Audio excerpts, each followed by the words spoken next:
D'accord les gens, ceci pourrait être ma vidéo la plus passionnante de tous les temps. J'ai visité une toute nouvelle installation de formation pour les futures missions lunaires et j'ai parlé avec l'astronaute allemand Matthias Maurer. C'est devenu une conversation super passionnante. YouTube n'aime pas toujours ce genre d'interview. C'est pourquoi essayons de faire en sorte que cette vidéo obtienne 8000 likes. Appuyez sur le bouton j'aime pour que nous puissions vaincre l'algorithme et que cette interview super passionnante soit montrée à un maximum de personnes. Vous verrez que ce qui vient d'être inauguré va révolutionner la recherche lunaire. Si vous avez des questions après cette interview avec Matthias Maurer ou à propos de la conversation, écrivez-les dans les commentaires sous la vidéo. Je vais essayer de répondre à autant de questions que possible. Et peut-être que Matthias Maurer viendra aussi faire un tour ici. Et maintenant, c'est parti pour l'interview.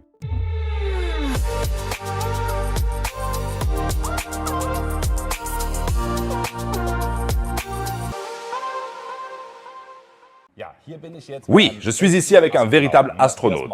Je n'ai pas besoin de présenter Matthias Maurer, je pense que vous le connaissez tous. En 2021, tu es allé à l'ISS, devenant ainsi le 12e Allemand dans l'espace. Si je ne me trompe pas. C'est de cela que nous voulons parler un peu aujourd'hui, et ensuite de cet endroit fantastique où nous nous trouvons, mais peut-être plus tard. Commençons par l'ISS. Tu y es allé et tu y as mené de nombreuses expériences passionnantes. J'ai déjà eu l'occasion de visiter le Biolab et toutes ces choses. D'après toi, quelle était l'une des expériences les plus passionnantes que tu as menées là-haut? Oui, j'ai participé à environ 150 expériences différentes, et chacune d'entre elles a sa raison d'être. C'est aussi passionnant. Mais peut-être qu'une expérience inattendue, que l'on n'a peut-être pas encore vue sur l'ISS, c'est que j'ai mélangé du béton en haut. Et les gens demandent alors pourquoi tu fais du béton en haut de l'espace? À quoi cela sert-il? Vous ne voulez pas bétonner. L'idée est complètement différente. Le béton est un matériau qui est présent partout autour de nous. Ici aussi, dans cette salle, nous avons beaucoup de béton, et la fabrication du béton produit beaucoup de dioxyde de carbone. C'est un gaz qui nuit à l'effet de serre et qui provoque le réchauffement climatique. C'est pourquoi nous voulons voir ce que nous pouvons faire pour améliorer le matériau et libérer moins de gaz à effet de serre. Normalement, on améliore un matériau en prenant un modèle informatique, en y mettant tous les paramètres du matériau et en disant « OK, optimisez » et on obtient ensuite quelque chose de parfait. Mais ce n'est pas encore possible pour le béton. Car le béton est un vieux matériau, mais il est en quelque sorte trop compliqué pour les modèles informatiques. Tu peux t'imaginer que lorsque tu fais un gâteau, tu mélanges une pâte quelconque, et ensuite tu fais peut-être un gâteau aux cerises, tu mets les cerises dedans, et ensuite elles tombent dans ta pâte à gâteau comme ça vers le bas. Nous appelons cela une ségrégation, c'est-à-dire une sorte de mélange. C'est lorsque tu as deux choses, l'une plus lourde, l'autre plus légère, et cela dure un certain temps. Puis cela se dépose comme ça en bas. La même chose se produit avec le béton. Si tu passes devant un chantier où le béton vient d'être coulé, au bout d'une demi-heure, il y a une sorte de flaque d'eau dessus. Cela signifie que le béton s'aplatit, et que l'eau s'échappe, et que les éléments lourds s'enfoncent dans le sol. Et c'est pourquoi on ne peut pas encore simuler cela sur ordinateur. Si tu le fais en apesanteur, cela ne se mélange pas.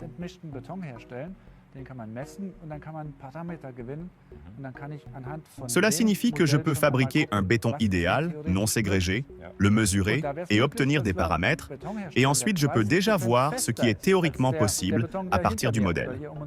Et il serait possible de produire un béton 30% plus solide que le béton que nous utilisons habituellement. Cela signifie aussi 30% d'émissions de CO2 en moins. La production de béton dans le monde représente entre 6 et 7% des émissions de CO2. Tous les avions et fusées du monde ne représentent que 2%. Cela signifie qu'avec mon expérience ISS, je pourrais compenser tous les avions et fusées du monde. Cela aura un impact considérable. Cela signifie que la microgravité était la clé ici. Maintenant, une question de semi-expert. Ne pourrait-on pas faire cette expérience sur la centrifugeuse ou cela ne fonctionnerait-il pas ainsi? La microgravité a-t-elle d'autres propriétés?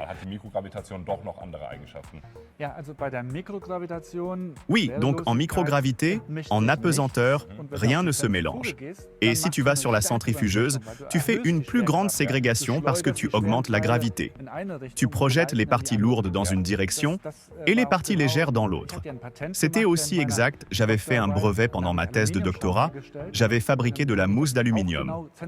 Ensuite, je l'ai centrifugée avec précision pour rendre les bulles de mousse plus denses dans une direction et plus grosses dans l'autre. Et puis j'ai fabriqué quelque chose comme un os, tu sais, le fémur et le cou. Il est solide et stable à l'extérieur et a des pores de plus en plus grands à l'intérieur, jusqu'à ce qu'il y ait un très grand pore ou un porte-tube ouvert. C'est ce qui rend nos os très solides, mais aussi très légers. Cela signifie que la science des matériaux se confond presque avec la biologie. Exactement. Est-ce que tu as fait des expériences biologiques là-haut aussi, ou est-ce que tu t'es vraiment concentré sur la science des matériaux? Il y avait donc une assez grande chaîne d'expériences, appelée cytosquelette. Il s'agissait donc de regarder vraiment à l'intérieur des cellules et de voir comment le cytosquelette varie en raison de l'absence de gravité. Et il y a eu beaucoup de variantes différentes que j'ai testées. Elles ont été en partie centrifugées, dans d'autres mélanges, d'autres compositions. Une grande expérience donc, et je suis impatient de voir ce que l'évaluation donnera. C'est passionnant, parce qu'on s'imagine que vous faites vos expériences là-haut, et qu'on a alors directement le moment Eureka. Mais ce n'est pas le cas. L'évaluation semble prendre beaucoup de temps. Oui, c'est pareil pour les expériences sur le béton. On sait maintenant que les mélanges de béton sont 30% plus solides, mais l'effet a été créé dans l'espace, et on veut maintenant l'obtenir sur Terre avec d'autres moyens. Et les collègues y travaillent encore. C'est probablement l'objectif principal de ton travail sur l'ISS, ces expériences. On s'imagine toujours qu'ils flottent dans l'espace, qu'ils font des missions extérieures. C'est ce que tu as fait. Serais-tu d'accord avec moi pour dire que le travail des astronautes se concentre sur les expériences scientifiques? Oui, donc tu expérimentes, mais tu es aussi en même temps le plombier, la femme de ménage. Le week-end, tu dois nettoyer, puis les toilettes se cassent. Chaque semaine, les toilettes doivent être réparées. Et sans toilettes, tu as une équipe malheureuse, alors les expériences ne valent rien. Oui, tout dépend de cela. J'ai aussi entendu parler de la communication entre, disons, Cologne et l'ISS. Ce sont probablement des cas où tu dois demander en bas « Que pouvons-nous faire ?» Parce que même dans les expériences, j'imagine que vous avez probablement tout préparé à l'avance, vous avez des instructions, mais il semble qu'il y ait toujours des cas où quelque chose ne se passe pas comme prévu, où il faut quand même demander à la base. Cela t'est-il arrivé? Oui, je veux dire aussi cette expérience dans le Biolab pour cytoskeleton, qui serait très complexe, et il voulait bien sûr s'assurer que je ne fasse pas de bêtises. Je devais respecter un certain temps de décongélation, puis je devais placer les échantillons dans différentes cartouches, les charger, les activer, et il y avait beaucoup de travail de préparation. Tout a été fait sous contrôle vidéo, c'est-à-dire que mes collègues me regardaient par-dessus l'épaule et me disaient « Ok, et maintenant tu serres ça avec tant et tant de newton-mètres pour que ce soit bien serré. Il y a un potentiel d'erreur, et en tant qu'astronaute, tu n'es qu'un être humain. C'est pourquoi on le fait en équipe. Donc, par vidéo, je reçois des conseils, et cela fonctionne très bien. »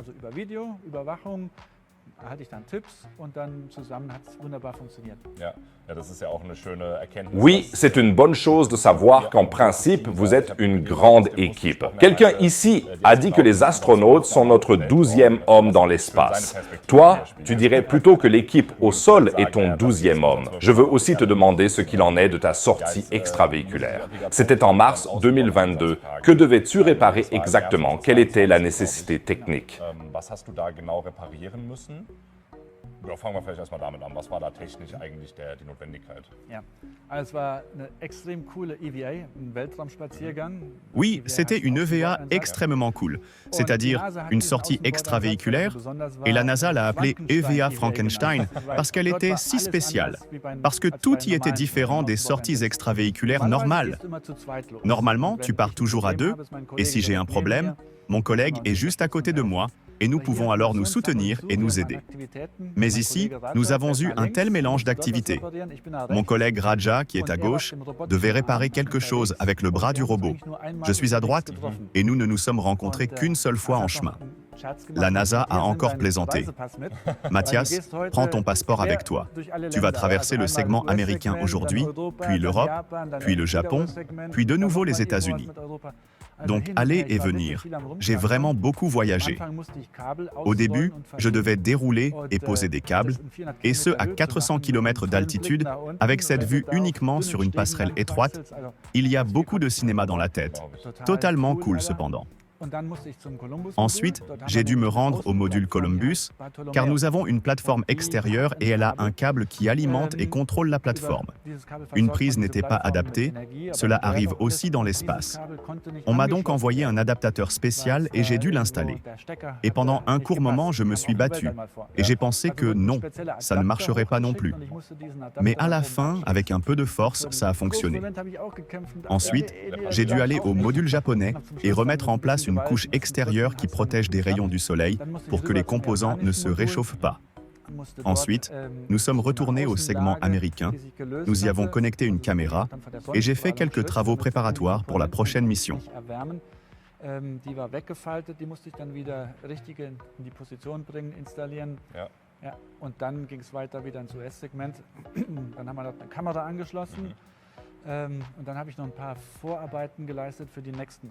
Combien de temps as-tu passé sur le terrain? J'ai passé un peu moins de 7 heures dehors, je crois.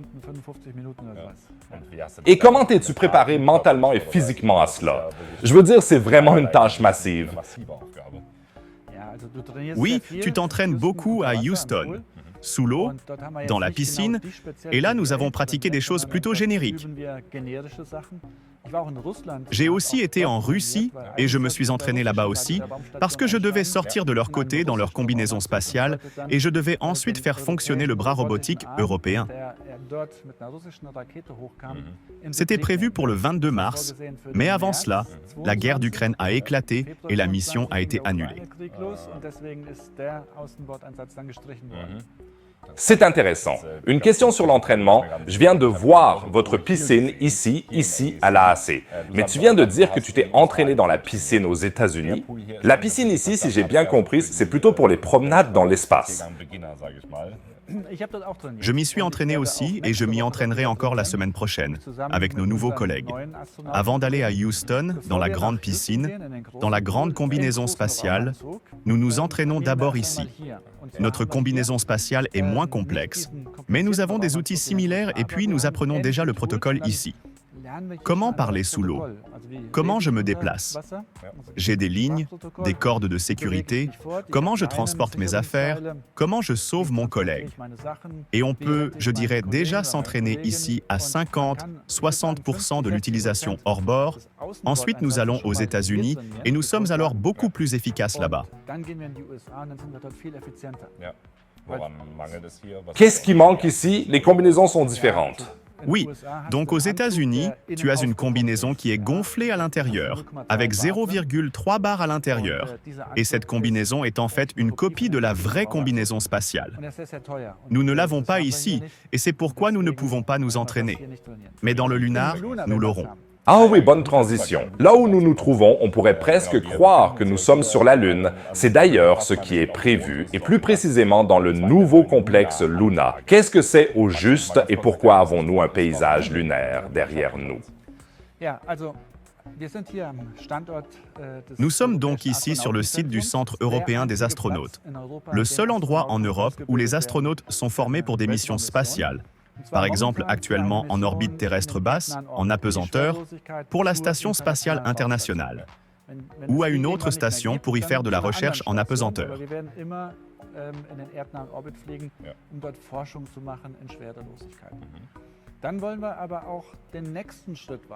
Ensuite, nous voulons aussi franchir l'étape suivante, aller sur la Lune. Ce n'est pas que la Lune remplacera l'ISS, mais elle s'y ajoutera, et plus tard, Mars aussi. Pour aller sur la Lune maintenant, tu as besoin d'un tout autre système d'entraînement que pour l'ISS. Sur la Lune, on est plus en poids. Si je pèse 60 kg ici, je ne pèserai plus que 10 kg sur la Lune. C'est un exemple simple pour calculer.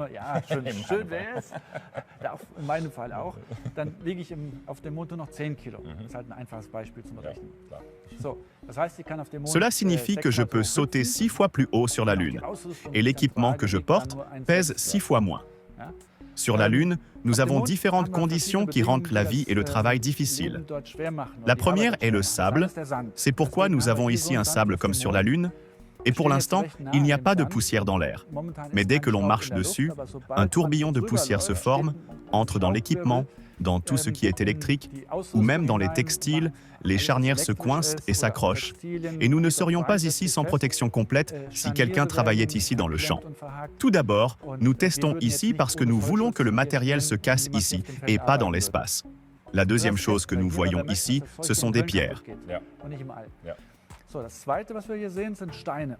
Und zwar, wenn du dir den Mond anschaust, dann siehst du, der Mond hat helle Stellen, hat dunkle Stellen. Si tu regardes la Lune, tu peux voir qu'elle a des zones claires et sombres et des petits cratères d'impact.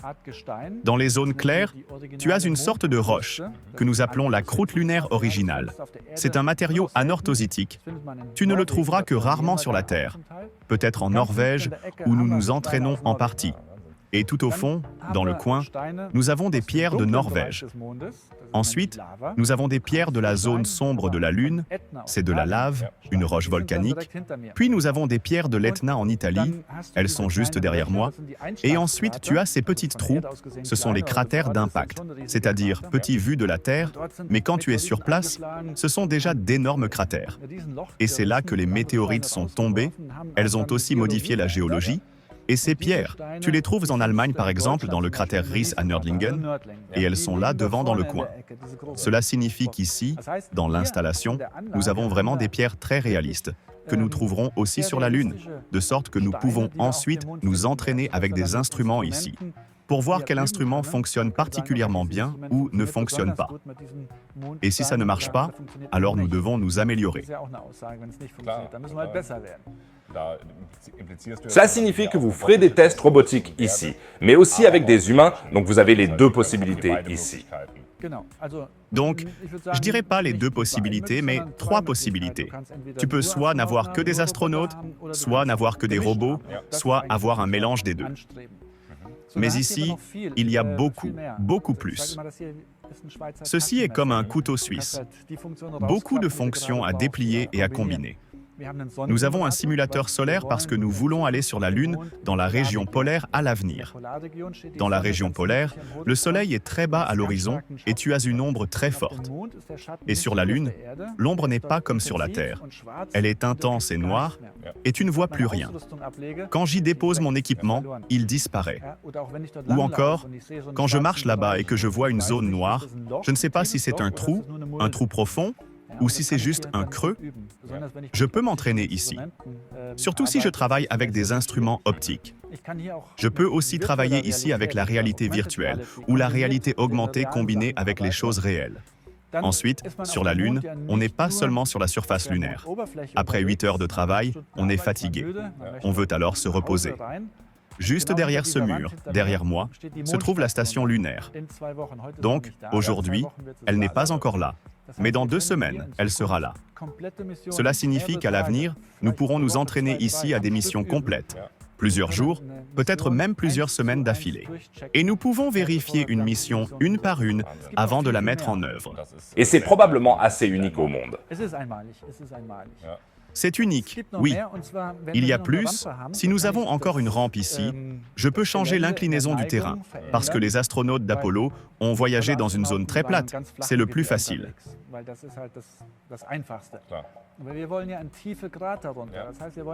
Mais nous voulons descendre plus bas. Nous voulons en fait faire de l'alpinisme. Parce que faire de l'escalade avec ma combinaison spatiale, c'est trop difficile. Nous devons donc tâtonner. 5 degrés, 10 degrés, 15 degrés. Je tombe, mon collègue doit me sauver. Je dois monter un appareil qui s'est renversé ou qui ne fonctionne plus. Est-ce que je peux remonter à 20 degrés? Lors des missions Apollo, on a remarqué que 20 degrés est probablement le maximum absolu que l'on peut atteindre. Nous aurons donc peut-être à nouveau besoin d'une voiture lunaire pour monter sur de plus longues distances. Et nous pouvons même tester cela sous la gravité lunaire. Nous pouvons nous accrocher à un câble et avoir le même poids que sur la Lune. Ensuite, nous avons une chambre à poussière derrière nous. Là, je peux vraiment faire tourbillonner le sable et voir si cette cellule solaire se casse ou si ce mécanisme résiste.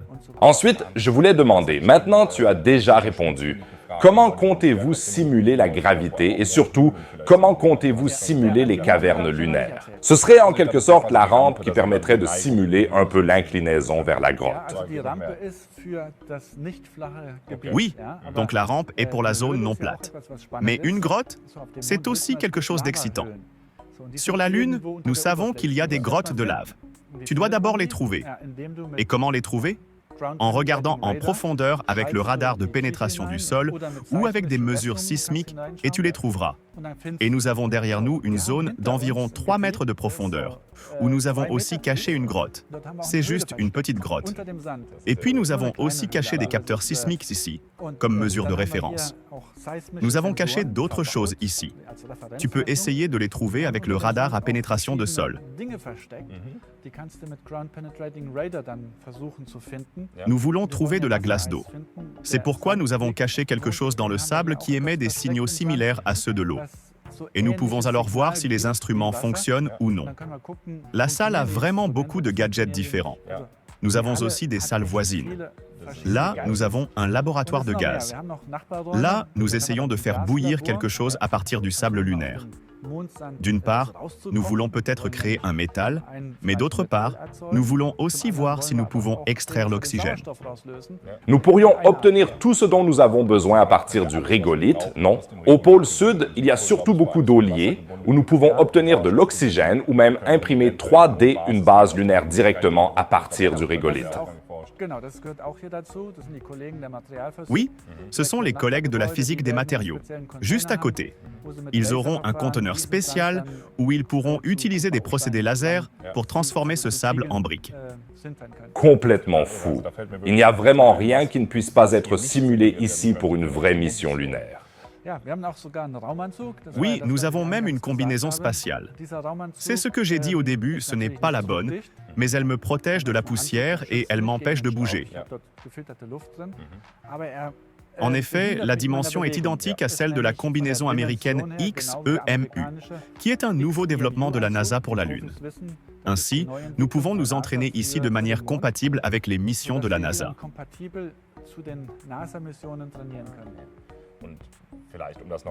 Une chose encore, comment avez-vous reproduit le régolithe ici?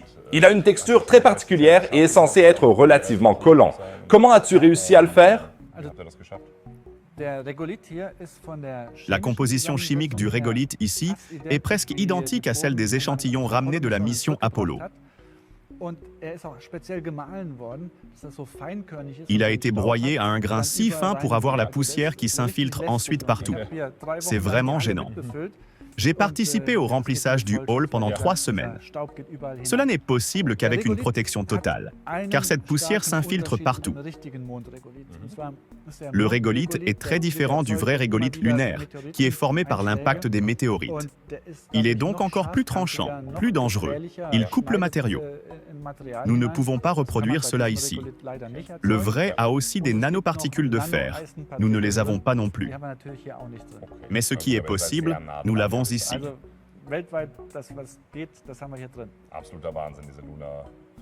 C'est vraiment fou.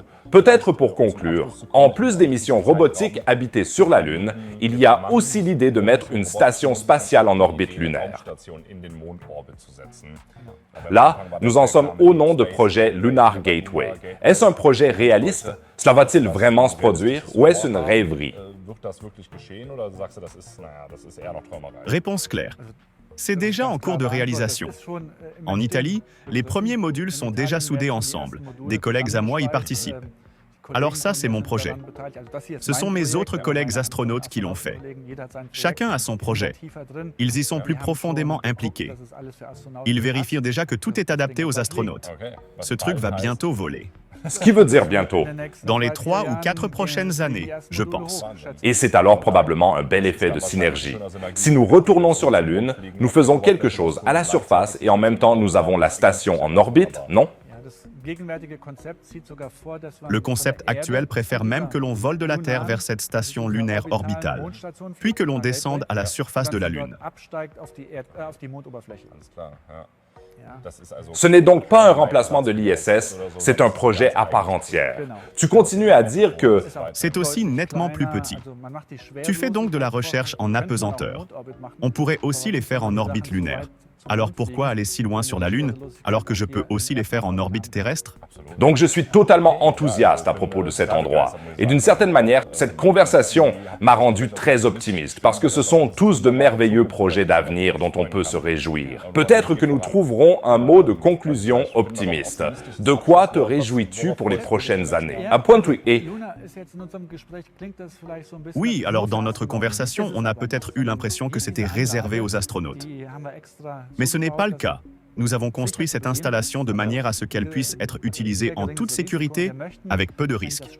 Et nous voulons que les équipes d'étudiants avec des inventions cool, les agences spatiales, les scientifiques, les universités, les startups, tous puissent venir ici et tester leur technologie qu'ils veulent développer pour la Lune. Et ils peuvent le tester non seulement seuls, mais en collaboration avec d'autres experts, y compris des astronautes. C'est peut-être beaucoup plus rapide que si tu fais des recherches chez toi pendant 2 ans et que tu as beaucoup de questions en suspens. Surtout parce qu'il existe des projets très prometteurs, entre autres dans les universités. Je crois que l'université de Stanford a un Spider-Bot ou quelque chose comme ça qui doit grimper sur les parois des grottes. Il y a donc de super projets que l'on peut tester ici. Mathias, je te remercie beaucoup pour cet entretien. Magnifique. Je te remercie. Salut tout le monde, n'hésite pas à me dire dans les commentaires ce que tu as pensé de ce format d'interview. Je me suis beaucoup amusé et j'ai trouvé ça super intéressant. N'hésite pas à regarder les autres vidéos de la chaîne, chaque clic nous aide. Sinon, je te dis à bientôt dans la prochaine vidéo. Au revoir les gars.